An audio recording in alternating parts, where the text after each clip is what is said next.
Sial, jangan Umi jalan dengan hujan. Tak ada pakai apa-apa pun.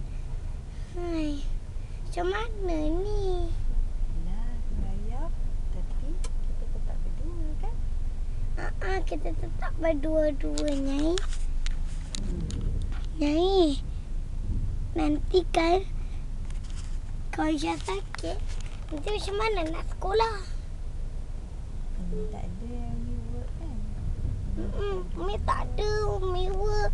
Umi kat luar. Macam mana yang nak sekolah kalau nak sakit, Nyai? Balik terus mandi, pergi doa pada Allah.